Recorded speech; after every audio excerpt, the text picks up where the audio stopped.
Previously, on this What If, Goku crashed into a nightmare future and reunited with a battle-hardened Gohan. But their reunion was cut short after facing the terrifying power of androids 17 and 18. Now, the ruthless killers have recovered Bulma's time probe and cracked her resistance network. With the androids marching directly toward the underground bunker, can Earth's greatest father-son duo buy enough time to save humanity? The fight for the future continues, now.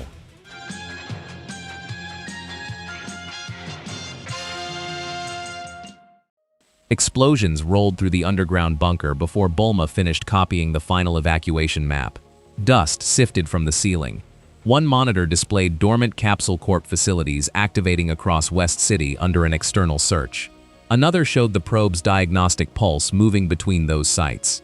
Android 18 was testing the network one receiver at a time. Bulma removed the last portable drive and shut down the central archive. Goku's golden aura faded first. Black hair fell around his bruised face while the light steadied. Gohan followed, his bandaged brow and patched gi remaining beneath the vanished glow. Bulma gathered Goku, Gohan, and Trunks around the map. From this point forward, nobody makes decisions for the whole resistance alone. 4 sections appeared on the bunker display. Bulma controlled civilian movement, supplies, communications, and temporal analysis. Gohan received authority to abort any field operation when the androids gained a decisive advantage. Goku managed combat adaptation and emergency extraction through instant transmission. Trunks received the probe recovery channel and authority over its technology. Gohan's right hand flattened against the edge of the table. He stays with you. Trunks turned from the diagnostic screen. Bulma tapped the signal diagram, where a damaged Capsule Corp code pulsed every 47 seconds. I can identify the core. Trunks can recognize it inside a machine he helped assemble. That makes him essential. Gohan pointed toward a network of survivor shelters beneath the city. 17 and 18 had nearly killed Trunks during earlier encounters, and the teenager's Super Saiyan strength had never closed the gap between them. Trunks listened without lowering his head. During the probe operation, he had calibrated the recall field, repaired the receiver, and interpreted data Bulma could no longer process alone. The same machine had pulled Goku across 16 years. Keeping Trunks underground would preserve his body while cutting the resistance away from the only technician capable of identifying its temporal core under battlefield pressure. Gohan removed his hand from the table. I keep aboard authority. And Trunks keeps technical authority. Neither concession ended the argument. The ceiling shook again before either could reopen it. Evacuation began through 6 tunnels hidden beneath the bunker. Families departed in groups of 4 or 5, each carrying water, blankets, medicine, and a route printed on dissolving paper. Bulma separated relatives when their shared movement would create an obvious trail. Gohan escorted the first group through maintenance passages and returned before the next departure. Trunks disabled doors after each section cleared. Goku carried injured civilians by hand until Bulma stopped him near the transit junction. Sending everyone through instant transmission would produce a repeated arrival pattern centered on a detectable human cluster. One discovered destination could expose the entire population. The survivors needed to scatter before Goku could help them disappear. Bulma assigned each cell a different route, travel schedule, and emergency frequency. Goku teleported only the groups facing immediate danger, choosing isolated human signatures beyond the city and changing destinations every trip. He brought one injured family to a mountain settlement, another to a fishing camp, and a third to a medical shelter beneath an abandoned stadium. He returned to the bunker through Trunks' energy, rather than using the civilians as permanent targets. Every relocation weakened the pattern the androids could study. It also required Goku to find living strangers across hundreds of miles, while alarms counted down inside the bunker. Gohan stopped beside the Mount Paozu region on Bulma's map. Chi-Chi's agricultural community remained unmarked in the digital network. He had confirmed her survival through merchants and distant observation, then avoided direct contact for years. Any regular visit from Earth's strongest fighter could draw the androids toward her home. Goku studied the empty green territory around the mountain. His fingers rested against its edge without touching the location marker. Gohan had protected Chi-Chi by leaving her alone. The choice had kept her alive and forced her to endure the war without her son. When this place is clear, I'll find her. Gohan folded the map before the mountain could hold his father's attention any longer. The last civilians entered the tunnels near sunset. Bulma ordered the lights left active in the medical area, sleeping quarters, and machine shop. Trunks programmed false research cycles into the temporal console. Automated tools moved across empty workbenches. Recorded voices played behind sealed doors. Heat generators reproduced the signatures of occupied rooms. Gohan added shallow footprints near the exits and removed the real tracks leading toward the evacuation passages. The bunker would continue breathing after its people had gone. When the androids reached it, they would find a resistance base still pretending to work. Bulma refused to destroy the site. Its power systems could hold the androids inside their search for several minutes, and the equipment represented years of salvage. She connected the central generators to delayed overload charges, while Trunks removed the remaining temporal components. Goku carried the heaviest cases to a temporary shelter far beyond West City. Gohan remained near the main entrance, listening to distant impacts crossing the upper streets. Each explosion arrived closer than the previous one. When Bulma finally closed the concealed evacuation hatch, the bunker lights continued shining behind them, with nobody left to save. The resistance regrouped inside a drainage facility outside the city.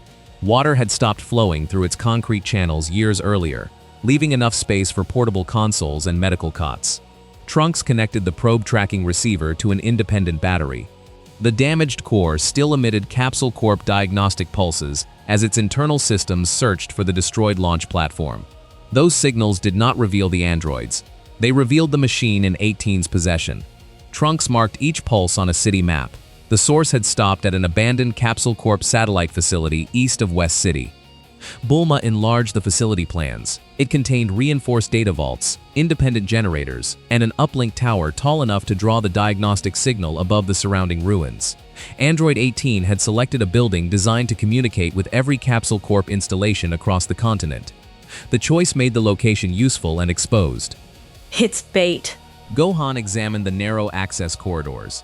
She'll stay with the probe. 17 will patrol outside, or wait for Dad. Goku studied the exterior landing platforms. Then we give him what he wants. The next pulse carried a secondary signal hidden beneath Bulma's original diagnostic code. Trunks separated the new transmission from the probe's normal systems. 18 had added a tracker designed to activate when the core moved. A second transmitter remained silent inside the housing, waiting for the first signal to fail. Bulma could identify both from a distance, yet further modifications might remain concealed. Destroying the probe would end the tracking danger and remove the most complete record of Goku's source branch. Recovering it intact could preserve his return route while placing every shelter at risk. Bulma set the analysis aside. No remote scan could resolve the decision they would face inside the facility. Gohan built the mission around 13 years of observation. 17 pursued whichever fighter offered the greatest entertainment. 18 watched technology, supplies, and anything capable of changing the balance of the war. Goku would transform in open view and draw 17 away from the satellite facility.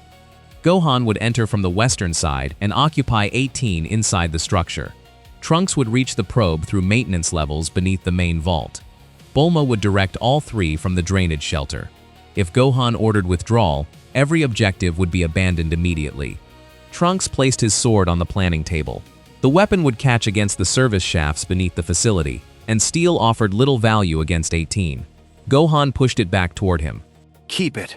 If the corridors collapse, you'll need something longer than your arm to clear debris.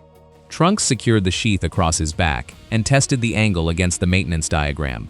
Bulma gave him insulated tools, a telemetry wafer, and a compact charge capable of destroying the core. Goku received no equipment. His role required the one signal 17 could never ignore. Night covered West City when the team separated. Bulma remained in the drainage facility, with headphones pressed against one ear and 3 communication channels displayed before her. Trunks moved underground through utility tunnels. Gohan crossed the western ruins beneath collapsed transit lines. Goku walked along the center of an empty boulevard, leading directly away from the satellite facility. He waited until Trunks reported that he had reached the first maintenance hatch. Then golden energy erupted around him, rising above the ruined skyline in a column visible for miles. 17 arrived before Goku's aura reached full height. He descended onto the boulevard with both hands in his pockets and pieces of the temporal probe's outer casing tied to his belt. Goku's bruises remained visible from their earlier battle, though Bulma had sealed the deeper cuts. I thought we should finish our fight. 17 looked toward the satellite facility, then returned his attention to the Super Saiyan in front of him, remarking that Goku's son had come with him last time. He's busy. Goku launched forward before 17 could examine the answer. Their collision broke the boulevard down its center. Goku drove 17 away from the facility through a sequence of short attacks, giving him enough openings to maintain interest without allowing him to reverse direction. 17 accepted the invitation for several blocks. He blocked a kick, caught Goku's wrist, and pulled him into a headbutt. Goku recovered in the air and raised 2 fingers toward his forehead. 17 struck his hand aside before the fingertips made contact. The android had memorized the posture behind instant transmission. Goku changed his approach. He moved his hand toward his forehead during feints, forcing 17 to attack high, then punish the exposed ribs and knees. 17 adjusted again. He targeted both hands whenever Goku created distance, bending fingers backward and driving blows into the wrists. The tactic limited teleportation without requiring him to understand the technique. Goku could still escape if he gained a clean second, yet 17 intended to remove that second from every exchange. Their battle continued east, though the android had begun steering the route instead of following it. Inside the satellite facility, Gohan entered through a broken loading bay. Emergency lights glowed along steel corridors stripped of equipment. The probe rested in the central data vault beneath portable red ribbon machinery. 18 stood beside it, reading Capsule Corp files from an exposed terminal. Gohan transformed before crossing the threshold. Golden light filled the corridor, casting his one-armed silhouette across the vault door. 18 turned from the console and closed the probe's memory casing, noting that since Goku had taken 17, that left Gohan for her. Gohan attacked without entering the open center of the vault. He remained near walls and support columns, keeping solid surfaces beside his missing left arm. 18 drove him through the first barrier.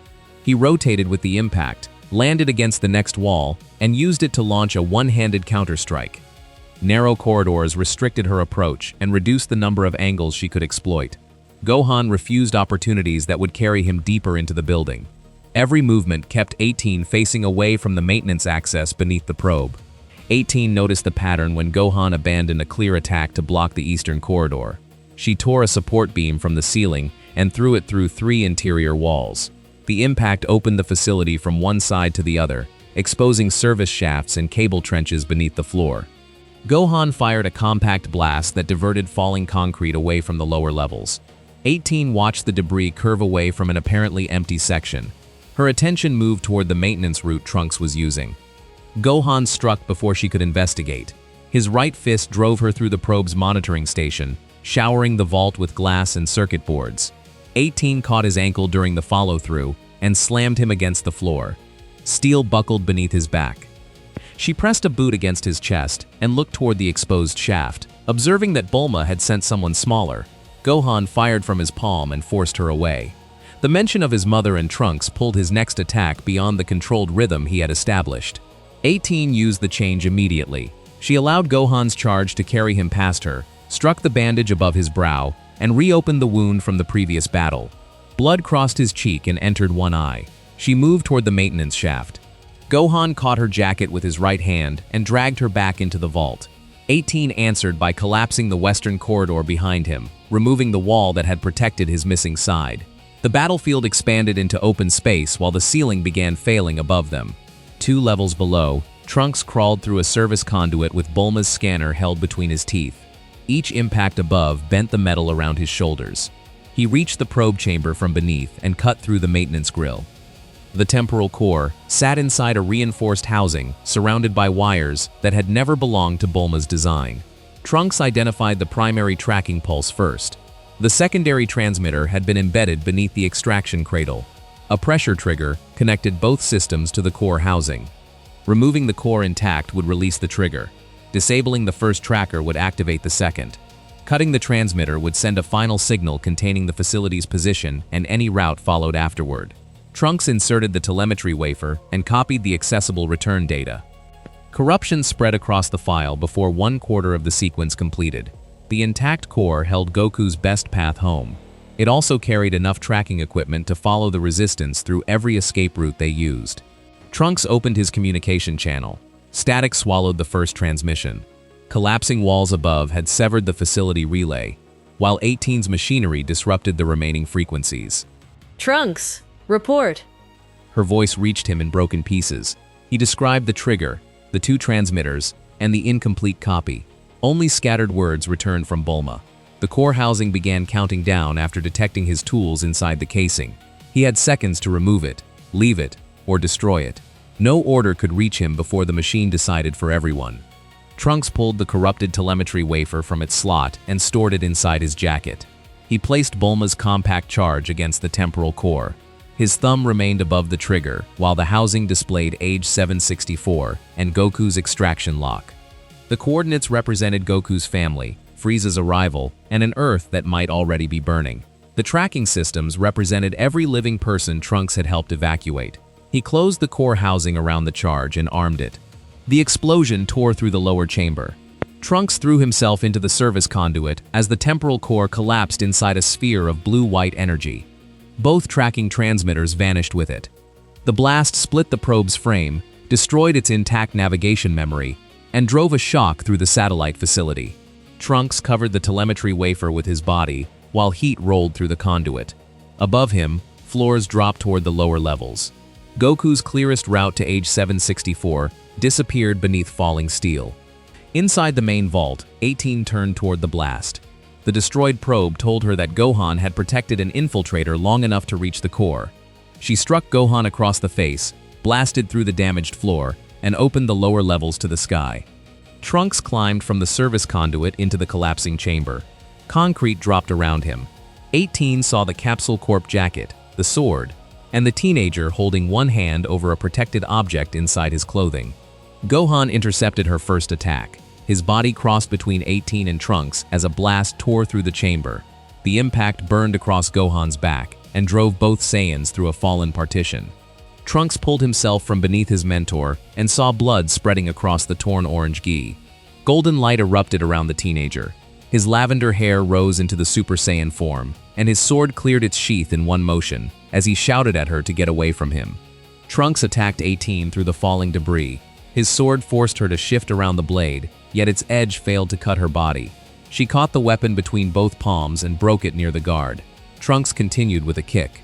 18 absorbed the strike, seized his jacket, and drove him through a concrete column. His aura flickered when his back struck the far wall.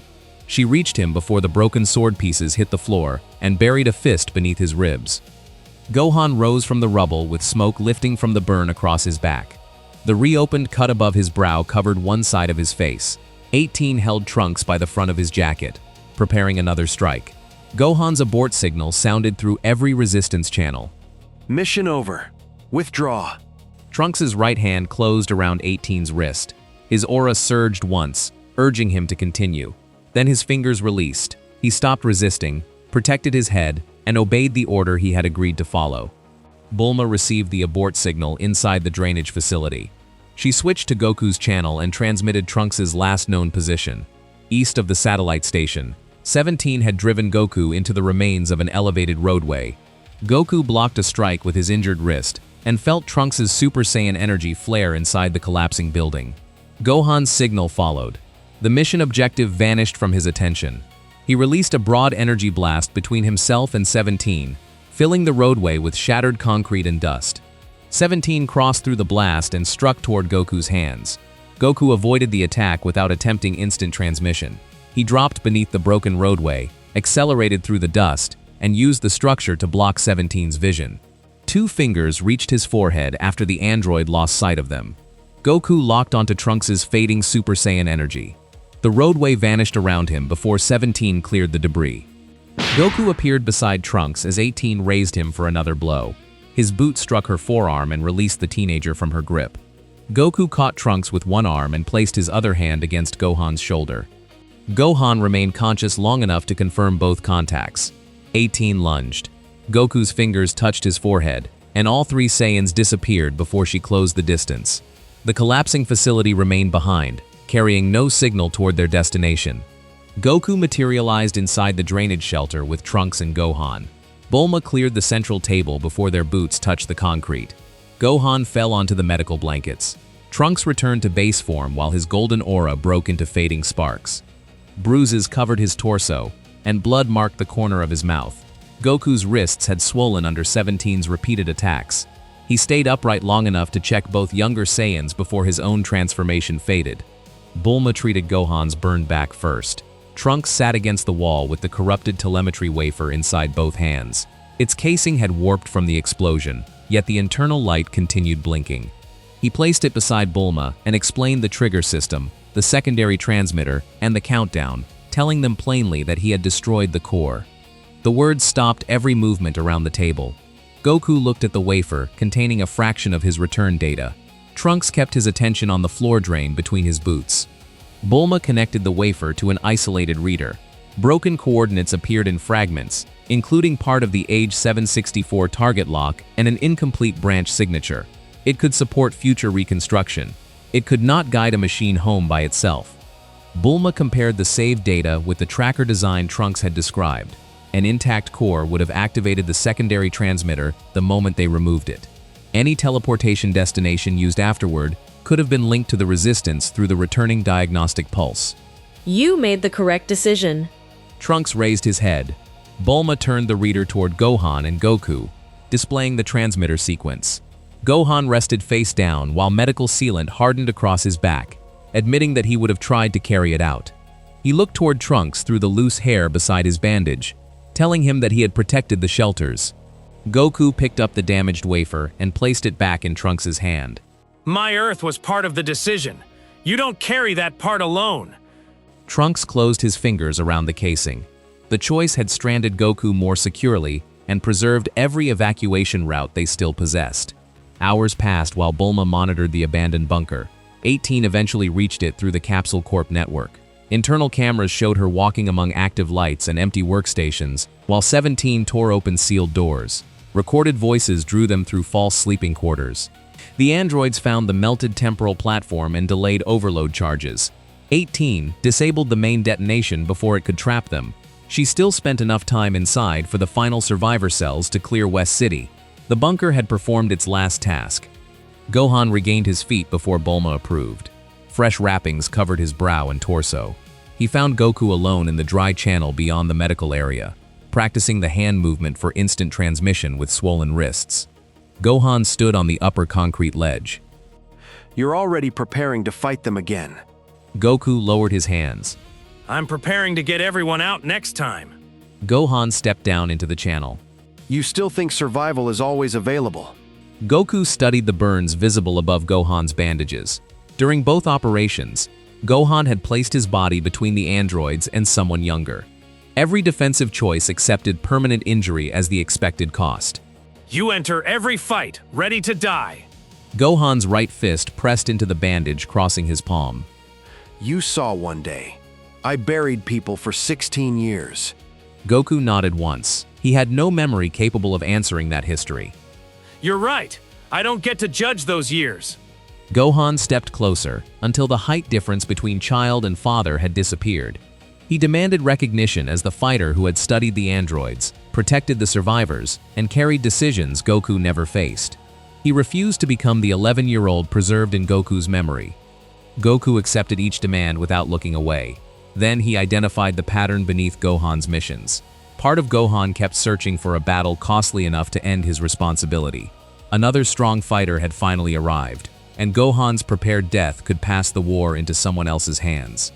Gohan's fingers pulled one fastening loose from the medical wrap around his torso. The strip fell against his side. You think I want to leave them? I think you're tired. The answer stopped Gohan before another accusation reached his mouth.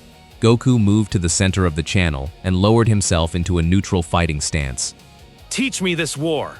Teach me how they move, where they chase, and what they do when they're bored. Gohan retied the loose bandage with his teeth and right hand. Goku continued. I'll teach you how to finish a fight and still be here afterward. Their agreement preserved Gohan's field authority and ended Goku's attempt to protect him through instinct alone. Gohan would treat Goku as an experienced fighter who lacked knowledge of this future. Goku would treat Gohan as an adult whose survival mattered beyond tactical value. Neither promised obedience outside the command structure Bulma had established. When they returned to the medical area, Trunks watched them enter together. Their new balance gave the resistance two leaders capable of learning from each other. It also left Trunks uncertain where he belonged between them. The drainage facility could shelter them for one night. 17 and 18 had lost the probe's trackers, yet they now understood that Bulma had evacuated West City and retained access to hidden infrastructure. Goku searched across the planet for a location the androids had no reason to investigate. He found a familiar, steady life high above the world. Mr. Popo's energy remained at Kami's lookout, isolated from the weak clusters below. Goku pressed 2 fingers to his forehead and vanished to confirm the destination.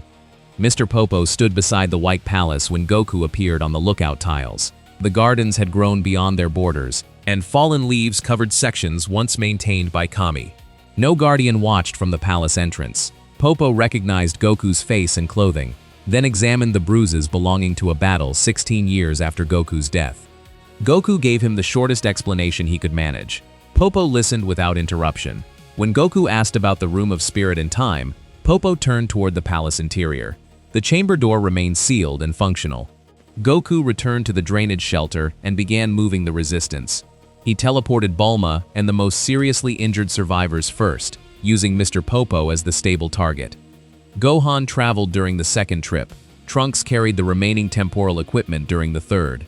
Supplies followed in compact loads, preventing Goku from exhausting himself through excessive mass. Each arrival placed another group on the open tiles above the clouds. No path connected the lookout to the ruined cities below, and the androids had never encountered a reason to search Earth's upper atmosphere. Mr. Popo opened the palace storage rooms and distributed preserved water, blankets, and old training clothes. Bulma established a compact workstation near the inner wall. Trunks placed the corrupted telemetry wafer inside a shielded case. Gohan stood at the edge of the lookout and surveyed the planet beneath the clouds. The distance removed the sound of explosions and the constant vibration of collapsing buildings. Silence exposed how completely Earth's defenders had vanished from the place built to observe them. Popo led Goku, Gohan, Bulma, and Trunks to the chamber entrance. Goku remembered spending close to 1 month inside during childhood. Under the chamber's limits, he retained less than 2 unused years before the doorway would no longer admit him safely. The environment beyond it contained 10 times Earth's gravity, violent temperature changes, and enough food for 2 occupants. More than 2 people inside would strain the living quarters and reduce training safety. Gohan placed his right palm against the door. 1 day outside could provide a full year of preparation. Trunks stepped toward the chamber first. Gohan blocked him with his forearm. Dad and I need to build coordination before another field mission. Trunks looked past him toward the father who had arrived 1 day earlier and already shared command. Bulma handed Trunks the shielded telemetry case. You're staying with me because Jero left more than 2 androids in his files. We need to find the laboratory. The assignment carried real responsibility. It did little to soften the sight of Gohan and Goku standing together before the chamber door. Bulma opened the recovered data copied from the probe and older Red Ribbon archives. Jero had designed 17 and 18 from modified human bodies. Artificial reactors supplied their energy, while internal systems controlled functions their original human biology could no longer regulate alone. Emergency suspension and shutdown protocols likely existed during development. Goku leaned over the files. Then we capture them. Gohan turned from the chamber entrance. Trunks' hand stopped above the telemetry controls. Goku separated capture from forgiveness. 17 and 18 had murdered civilians, destroyed cities, and killed nearly every fighter he knew. Their human origins did not erase those acts. Their construction still allowed a possibility that ordinary combat had never provided: separation, deactivation, and secure containment. Android 18 also possessed pieces of Goku's temporal data. Jiro's hidden systems might reveal other projects waiting beneath the ruined world. Killing both androids during the first available opening could erase information needed to protect 2 timelines. Gohan stood directly across from his father. If one of them breaks containment, I kill them. Goku accepted the condition. If they can keep killing people, we stop them. Trunks did not offer the same agreement. He remembered 18's fist beneath his ribs and the pressure of her hand around his jacket. We investigate first. We build a shutdown method. Then we decide from facts we actually have. Gohan looked toward Earth below the lookout. I won't promise mercy while they're attacking someone. Goku placed his palm against the chamber door beside Gohan's right hand. Capture would require enough power to control both androids, enough coordination to separate them, and enough restraint to preserve a disabled enemy after years of mass killing. Bulma began searching for Gero's laboratory. Trunks opened the corrupted telemetry files and took command of the investigation channel. Mr. Popo unlocked the chamber. White emptiness appeared beyond the doorway, carrying heat and tenfold gravity into the palace hall. Goku and Gohan crossed the threshold together, leaving 1 day for the future and 1 year for each other. The heavy door of the time chamber slams shut, sealing Goku and Gohan in a harsh realm where 1 day equals a full year of grueling preparation. But while they push themselves beyond their absolute limits, Bulma and Trunks are left on the outside, racing to uncover the dark secrets of Dr. Gero's hidden laboratory. With androids 17 and 18 still prowling the ruins of Earth, will this desperate training give our heroes the power they need to capture the killers?